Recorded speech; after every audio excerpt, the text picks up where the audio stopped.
Ladies and gentlemen, today is August 7th, 2013, and the sound is on!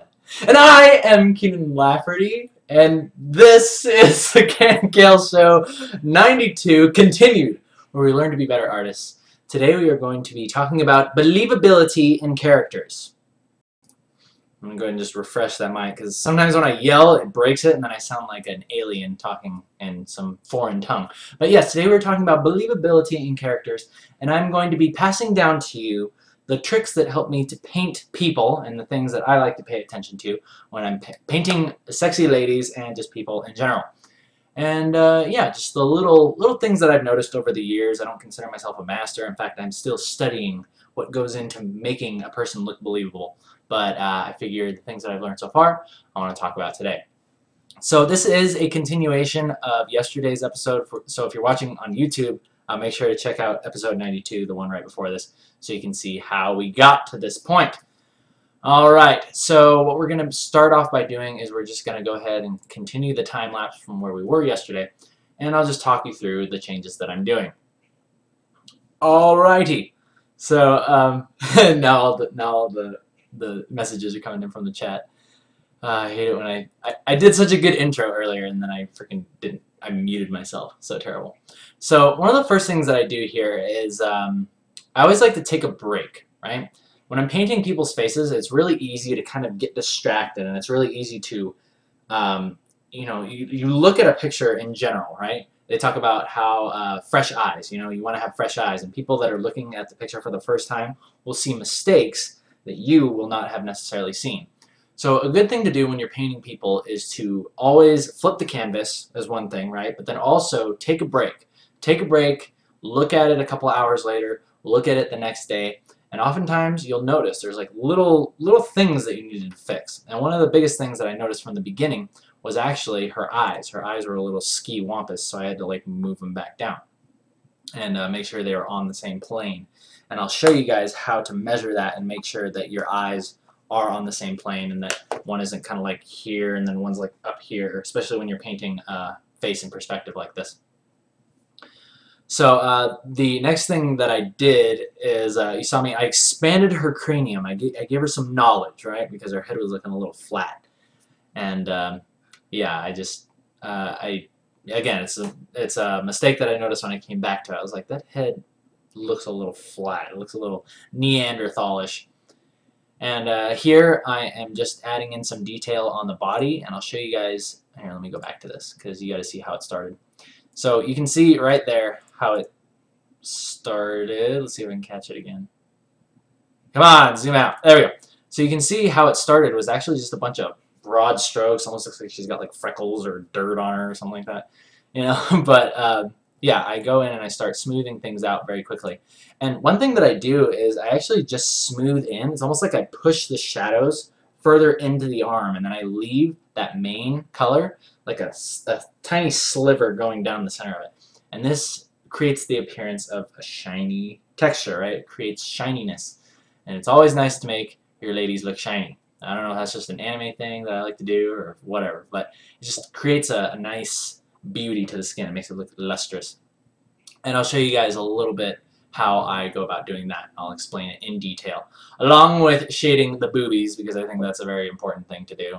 And I've done it wrong enough times that I've learned a way that I would perceive as a little bit better, or a little bit more right to shade the boobius maximus. So we'll be talking about that today too. And necks. Necks are huge. I was having a lot of trouble with this neck, but I'll tell you guys kind of how I got past that as well. What I ended up doing was I just pulled up a reference of, like, I just had like photos of people, and I just looked at the composition and just the anatomy of the neck and just figured out a really easy way to simplify it. I really like taking things and just simplifying them and working with subtleties in the skin. And that's probably going to be a reigning rule that we're going to be talking about today. The subtleties of making a face, subtleties of painting skin, and everything that goes into making a person, and just how the slightest little change will affect everything. Speaking of that, you'll notice one of the things I did is I actually took her mouth, I took her lips, and I moved them out. Let me go back and check that out, watch. So right after I finish painting in some of this detail over here, I'll actually lasso this entire mouth and I'll move it out. And that ended up being something that I didn't like at the end. And there's a couple of things that I didn't end up liking with the finished product here.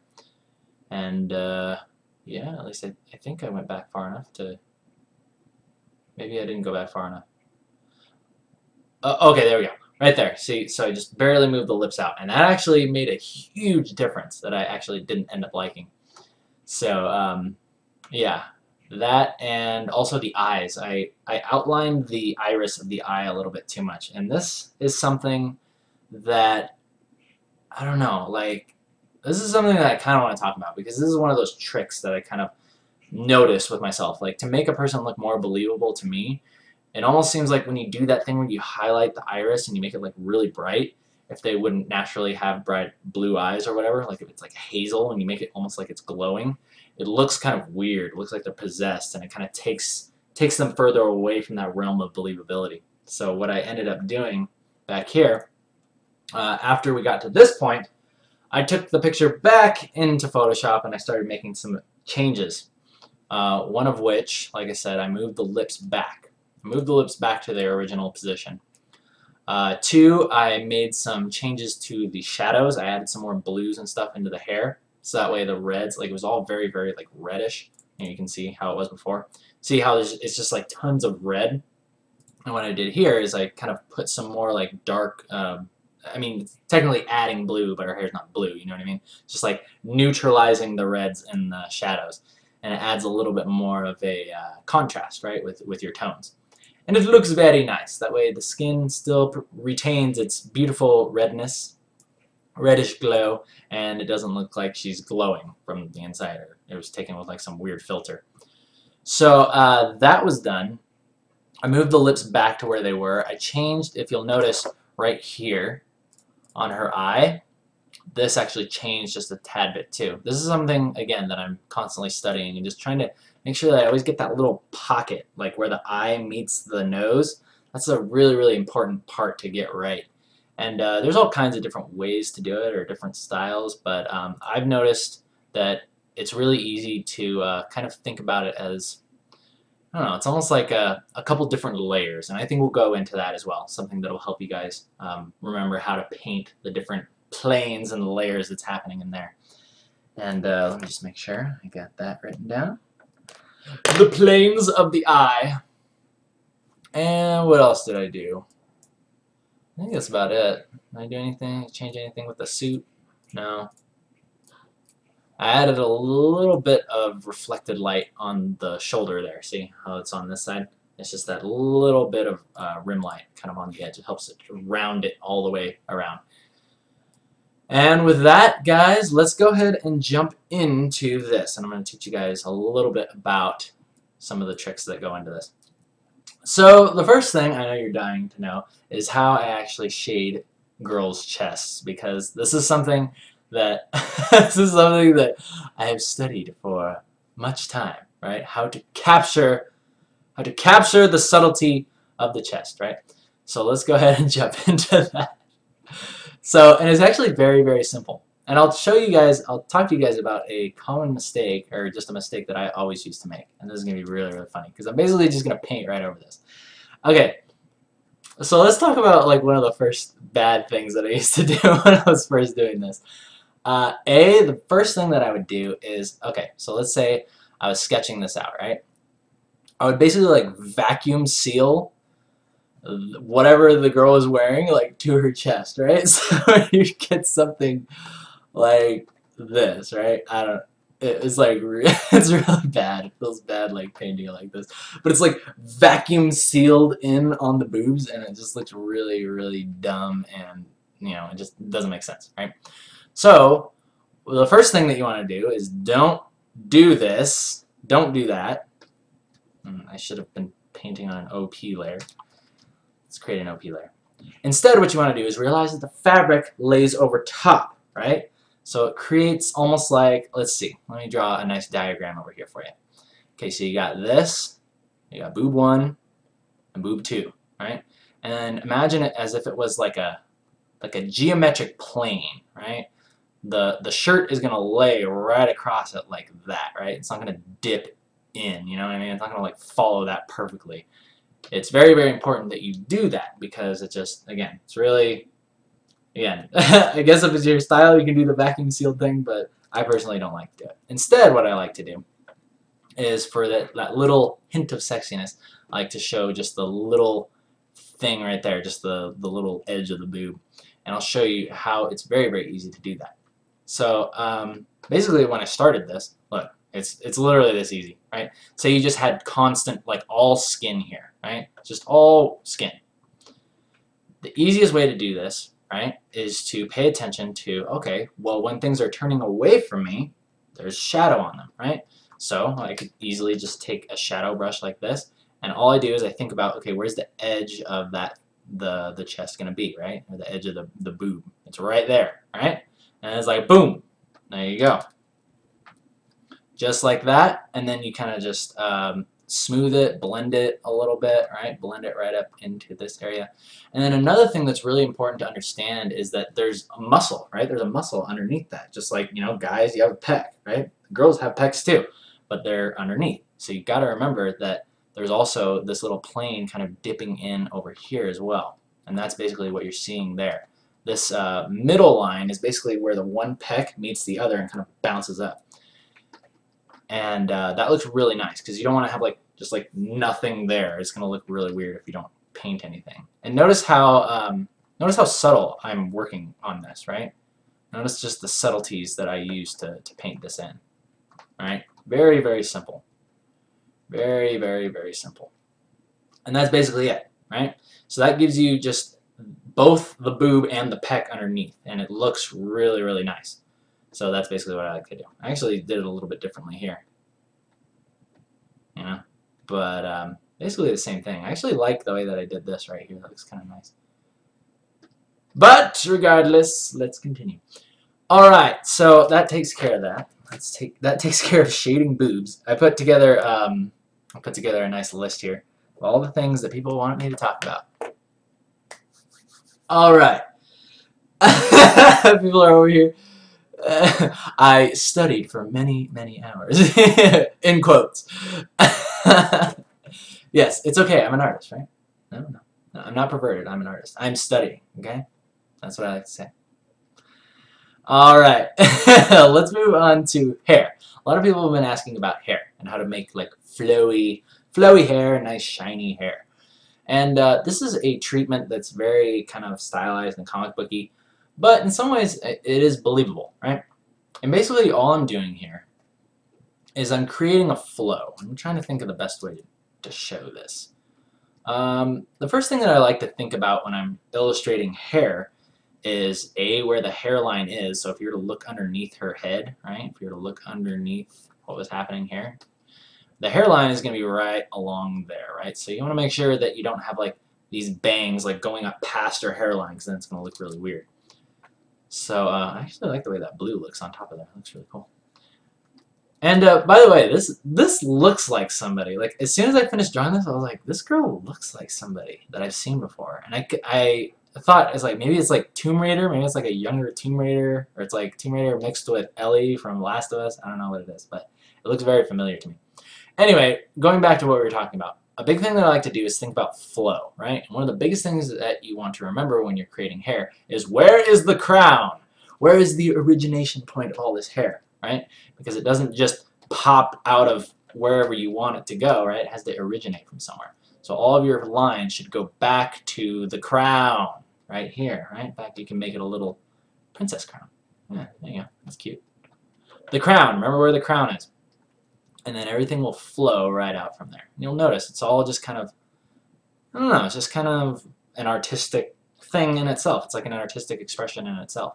Just having this hair kind of come down. And I think it's really, really fun to play around with flowy bits of hair. And that's really all it is you got to think of it as more of a design as opposed to, okay, I'm going to go in here, I'm going to draw hair, right? I'm going to draw lots of hair. It's more about creating the shapes, and then you add in what I call the little ribbon shine, right, that goes through it, right, or the highlight. So that's step one. And I've talked about this before, but I think I could probably put it across a little bit better this time.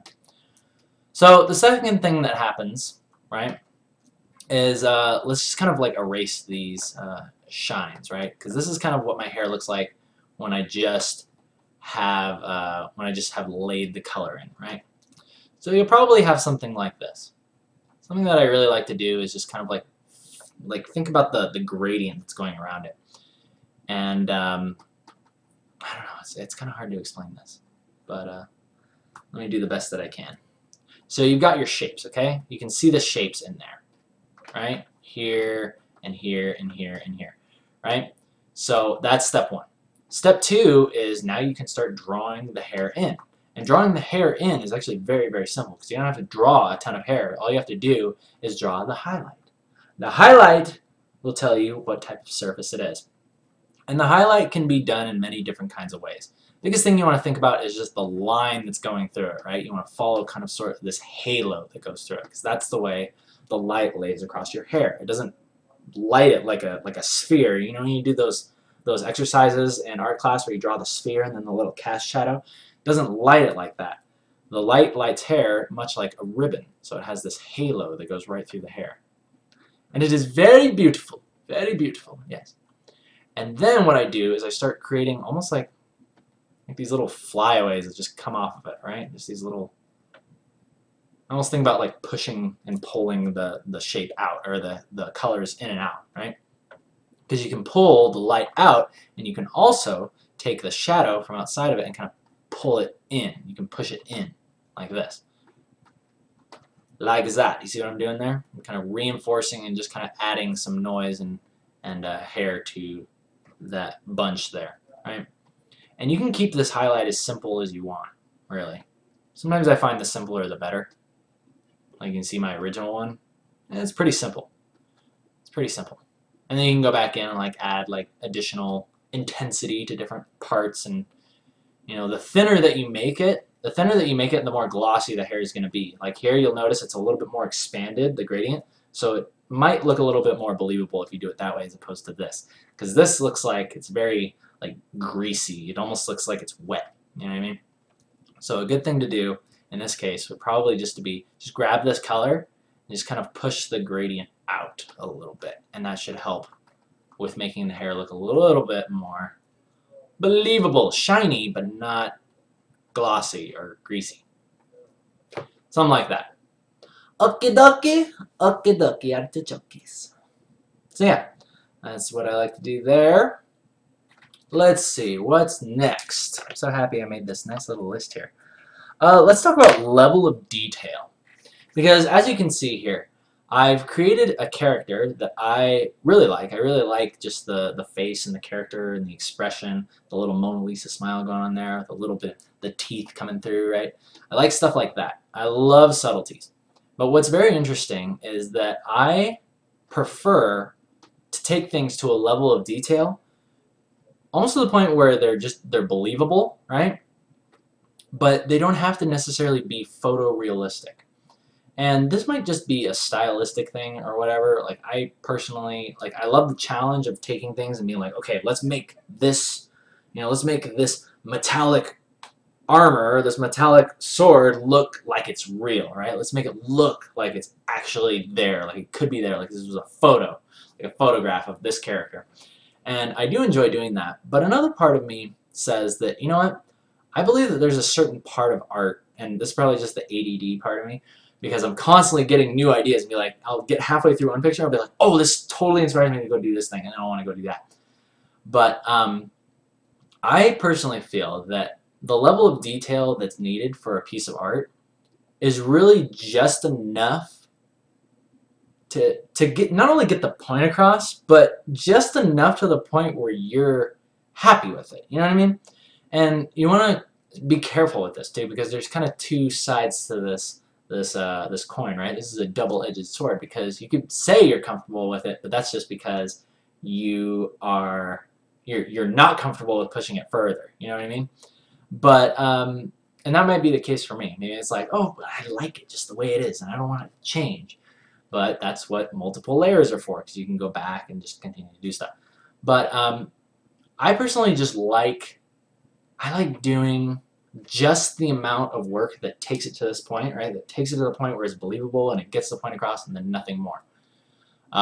Just because I think that there's actually like a certain strength to that. I think there's a strength to not overdoing it, to almost to the point where it just, you see the person, you see the thing, and then the viewer kind of fills in the blanks, right? Or the viewer almost, it's really hard to explain it, but sometimes when it's not perfectly drawn, the way that the viewer completes the picture, it's perfect to them, right? Whereas if you spell it completely out, they might not like it. You know what I mean?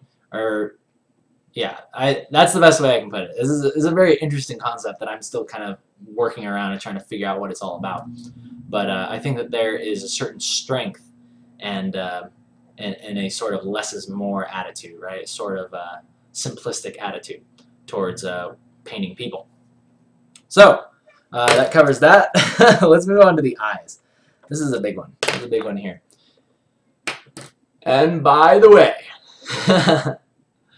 I'm looking over here at the comments, making sure I'm not missing anything. By the way, any questions or any comments that you have, please post them over here. That is why it is a live show.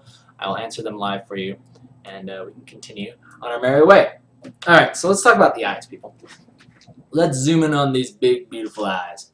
So one thing that I really like about eyes, one thing that I'm doing lately, is just paying attention to the planes that are happening. Remember I was talking about like the little sockets where the tear duct kind of meets the nose? I like to divide these into a couple really easy to remember planes of the face. So I'm going to do my best to kind of talk about this, right? Talk about positioning the eyes and the planes of the face. So you'll notice that there's this little shape right here, okay? And then this comes out and kind of meets the cheek area, right? It's kind of rounds out, right? And then here is like the cheekbone coming down like that. Now this is very interesting because I kind of like, I think about the edge of the nose and then I think about almost like this triangle shape, right? I think about this triangle shape and how it meets right up here, right? This meets that, the little pocket where your eye, or tear duct meets the nose, right? And then there's this plane, which is another one.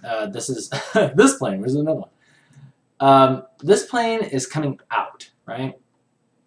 This plane is almost coming out, and it kind of blends into this one. I really hope this is making sense for you guys. I'm going to draw arrows too, as well.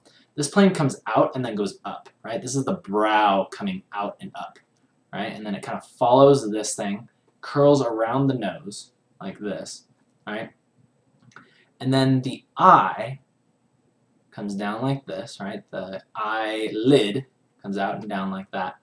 And then, but there's this little spot right here. There's this little spot right in here. See that? And I've always wondered, what the heck is that? How can I remember the easiest way to draw that?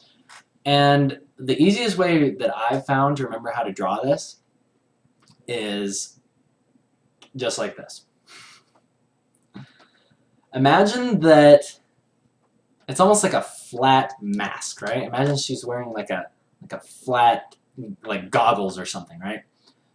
And these goggles are existing on a plane. These goggles are existing on this plane, like this, right? So if you were to draw it out like that. And they're going straight across, right? So the goggles are like this. All right? Now she's a fly. But this shape right here, it's almost like the eyes protrude outside of it. Okay? I hope that's making sense. So I'm going to illustrate this in a couple ways because I want to make sure you guys really get this. So imagine the goggles are a flat piece of paper, right? They're just a flat plane. And then the eyes almost protrude out of it, outside of it. Okay? Much like this. So that's kind of the basic way that I like to think about it. And what you're seeing when that light is refracting off of that area, that's the flat piece of the goggle shape that just kind of like sits there and catches some light before it transitions into the nose. And so let me draw this in a more simplified way. Let me draw it over here. So you have the nose, okay? You have the nose, and you know you got this, right? That plane is going down like that.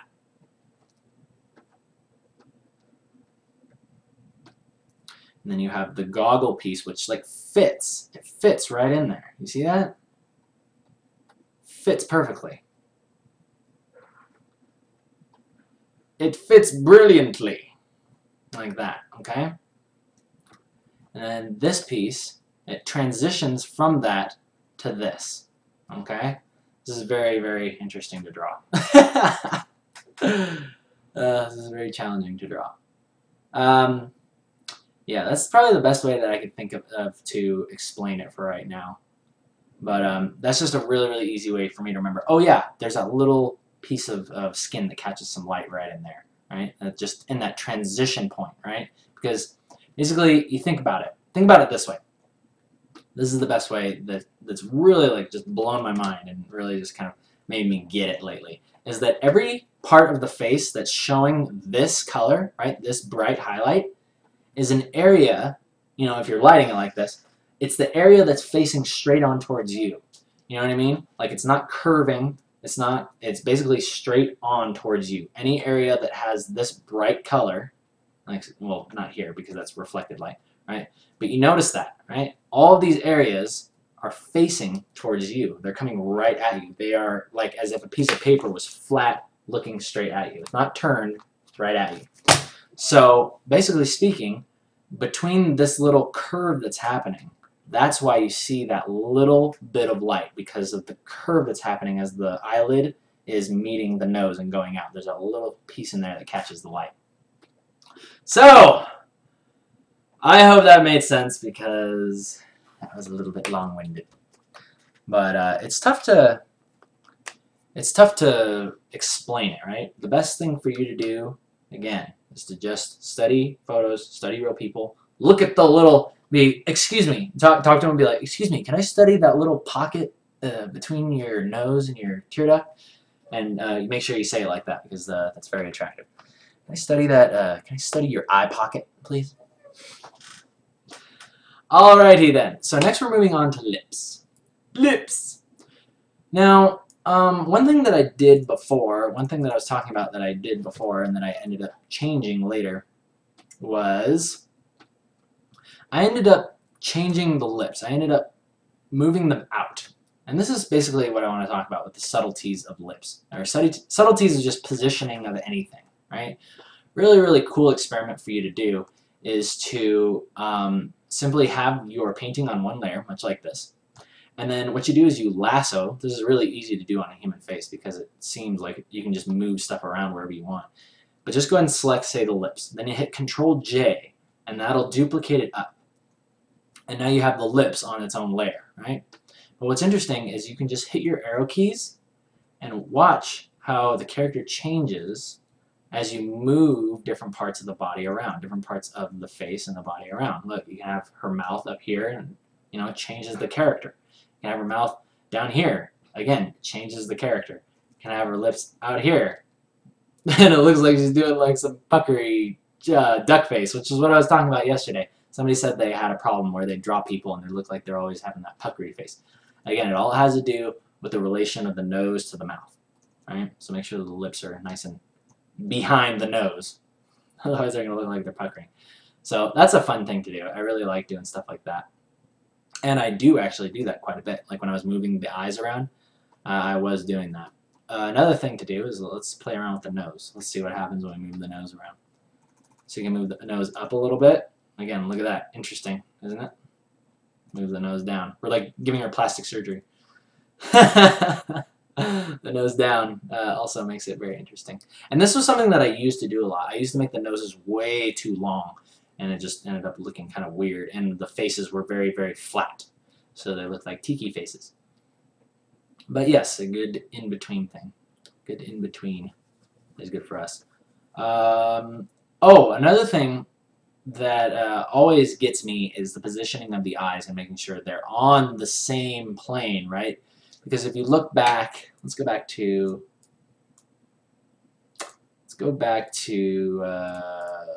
this one here. Or maybe it was this one? Okay, this one here, yeah.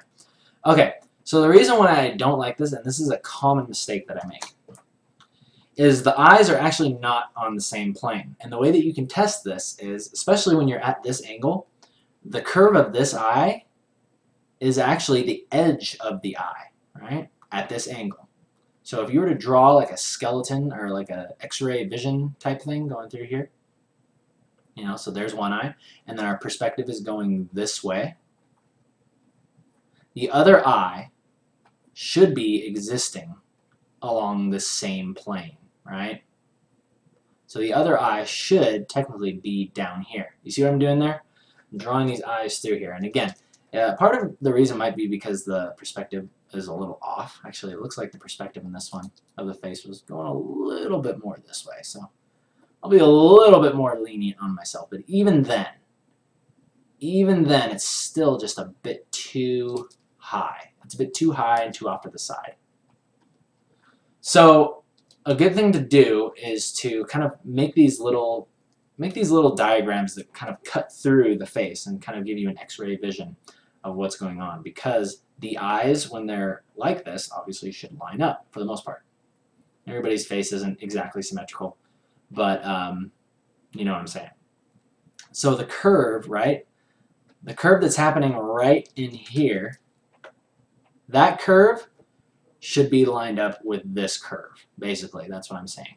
And you'll notice that it's not. It's just a little bit high, just like a couple millimeters, right? But it makes a big, big difference. So let's go ahead and go back to what we have currently, and I'll do that same measurement. I'll do the same thing. Oh, I actually kind of like that. That's cool. Looks really cool. I'm gonna hang on to that. All right. So same measurement, right? With the right tool. Okay, so this curve lining up with this curve. On this, our perspective is going this way, right? So look at that. In fact, her eye still looks just a tad bit up and like a tad bit high. But I think I'm okay with it. In general, that's a good way to do it. Okay? Okie dokie. So again, just always remember that little X-ray vision thing going through there. And just line those eyes up. Okay? And your characters will have proportional faces, and they won't look deformed or like Sloth from the Goonies. So let's go ahead and move on to, that takes care of lips, that takes care of placement. Let's talk about red shadows on the skin. I've been going for about 35 minutes. So I hope you guys are having a good time. I'm having a good time today. Just talking about art, talking about things that help me. Okay.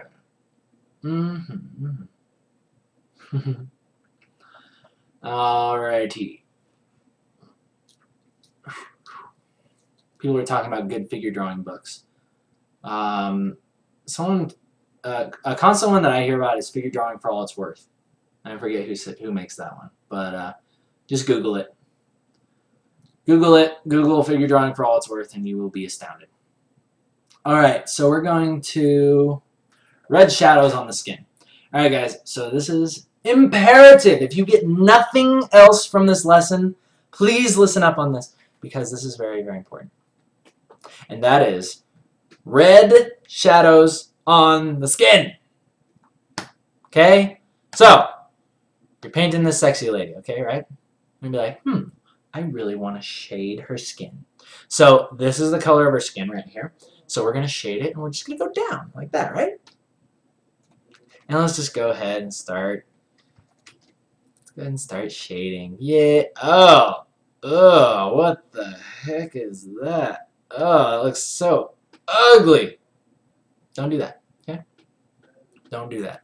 The way that you shade skin is not by taking the skin color and then just making it darker. You don't do that. The way that you shade skin is you go down and to the right. Saturate it and make it more red. Okay? That is how you do it. And what this does is this simulates subsurface scattering, which is basically the light going into your skin, bouncing around all over the place, and then getting refracted back out into your eyeballs. And therefore, the shadows have a very vibrant or a very colorful transition. It adds life. It adds life to your picture, and it makes skin look absolutely beautiful. So please do that. Please, please, please do that. And again, in all, I mean, this doesn't happen in all lighting situations, but if you're just painting a person in general, please, please use red in your shadows, okay? And also, don't forget to pigment the different parts of the skin, like the cheeks. You'll notice I got a little bit more red going in there, and the nose, the lips, obviously. Shoulders is another good spot to highlight that. And just in general, I like to use lots of red shadows. Just go crazy with it. Just chuck it everywhere. Not just like straight red, but you know, in general, don't go straight down. Go down and to the right. Okay, down, saturate. We'll save a life. Save a life.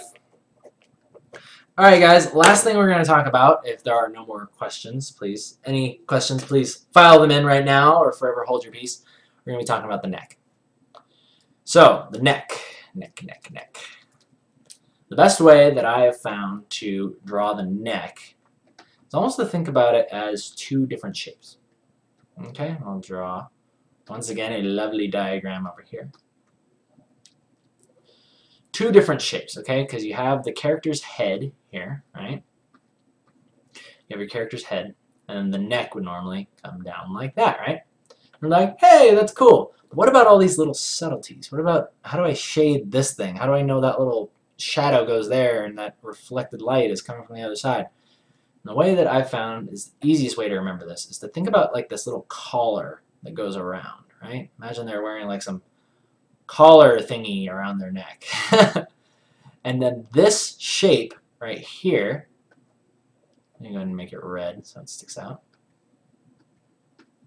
Basically, this shape protrudes out of the collar, right? Simple, yes? It's like a turtleneck. It's like a turtleneck. She's wearing a turtleneck thing.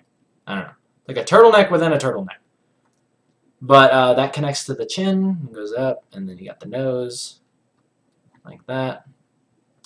And that's basically all I have drawn. Is you just think about that collar going back like this, and then this shape coming out of it, right? Collar going back, neck shape coming out of it that connects to the chin. And that's a very, very easy way to remember how to do it. And you'll notice, again, the way that I have described this, the way that I've described it is all with color. All with color. Okay? So to sum it up, remember how I said all the planes of the face that are facing towards you have this color? Well, notice this, right? The neck comes from here, it goes up, and goes down, right? And dips into this little spot. But this area right here is facing towards you. So that means we get that bright color right there. Same thing with this. The clavicle, that is facing towards you. This boob, facing towards you. Okay? And then you got this little thing in here too, also facing towards you.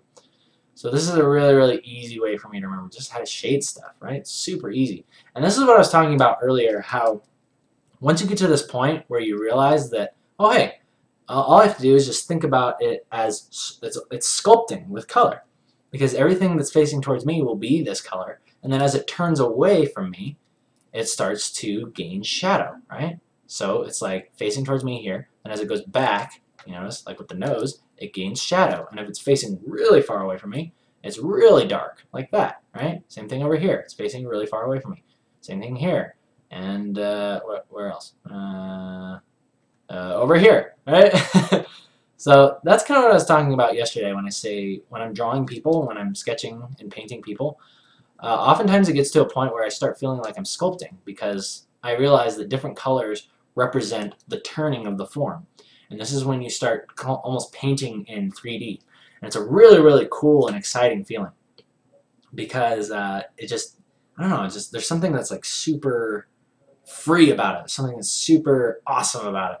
And it takes a lot of practice, but again, like you're going to get better every single time you do this. You're going to get better and better and better at drawing people. You're going to realize, hey, I need to capture more depth in the face, right? The nose needs to stick out further from the eyes. They can't have like flat faces like the ones that I used to draw.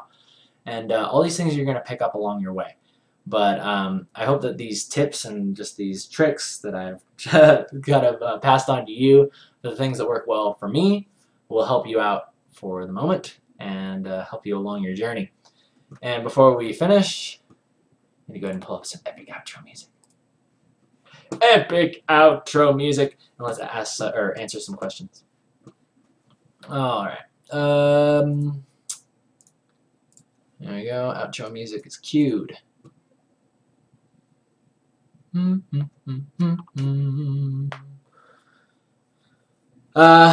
Arrow 96 is asking, what's the best way you learned to paint, and would you recommend doing what you did for viewers? The way that I learned to paint digitally was literally, I got like an Intuos 1, like it was like a prehistoric thing back when I was illustrating books for this local company called Sandman, and they had this big old box of just like Intuos 1s, and they were seriously, like, they were prehistoric at the time, so you can only imagine what they're like now. But basically, it had like its own separate power unit that you had to plug into the wall. It wasn't just USB in. It's like you had to have this thing that like connected to the old mouse intake thing, or the input, and then a separate thing that went into the wall. And it was really, really janky, but it worked, and I started illustrating books that way. But I was just super excited to start playing with colors, playing with just the relationships of colors and just the subtleties of blending.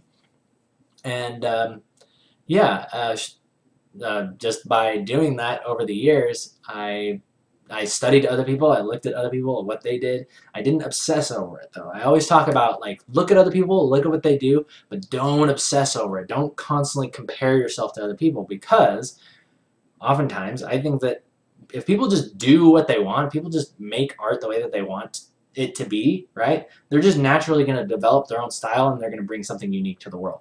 So that's why I always tell people, just look at what other people do and then take that into consideration. But don't be like, that's what they're doing, I need to do that too, right? You can definitely be, I believe in being versatile, right? You should learn all kinds of different styles. Like I do this over here, and then I do like the splashes for Riot, and I like doing comics and anime, all that stuff. And really, I did that just because that was what I really, really wanted to do, okay? Don't be like, oh, I gotta do this to get a job, right? I mean, well, in some ways, right? I mean, oftentimes getting a job in the industry is a great motivation, so maybe that's it. Take that back. If you really do want the job, let that motivate you, but don't let it be your main priority. Really, the biggest focus should really be doing what you want to do. Do what you want. Alrighty, and I would absolutely recommend that to everybody. Oh, Callian CS is asking a great question that we're going to be going into tomorrow. And he's asking about, how long do you usually take to paint, and do you take any breaks?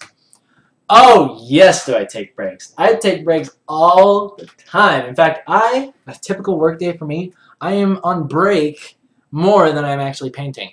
And the funny thing is just between you and me, I get more done when I do it that way than if I just sit in my chair for a straight 8 hours and work all day, right? And I think the reason why this works, this is something that we're going into tomorrow. This is called the 26-34 rule, where you work for 26 minutes out of the hour and then you rest for the remaining 34.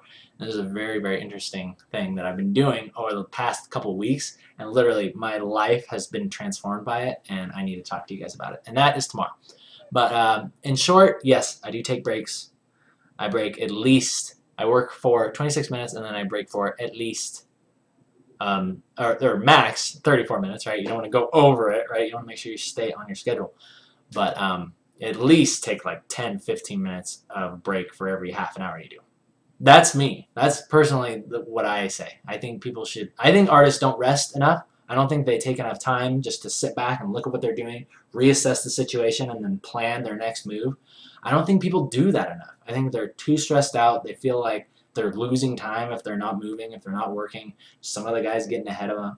They got all these worries that just push them further and further, and then they burn themselves out, and then they hate what they're doing, and their work sucks, and they actually end up going slower than the guy that would have just relaxed, taken his time, taken a break, and just enjoyed the journey along the way. So, but again, don't want to go into that too much because that is tomorrow's talk. So, you guys, I'd like to thank each and every one of you, your beautiful faces, for joining me on Ustream live as usual. People on YouTube, thumbs up if you like it, thumbs down if you don't. My name is Kienan Lafferty. I'll see you guys tomorrow. Until then, you guys take care.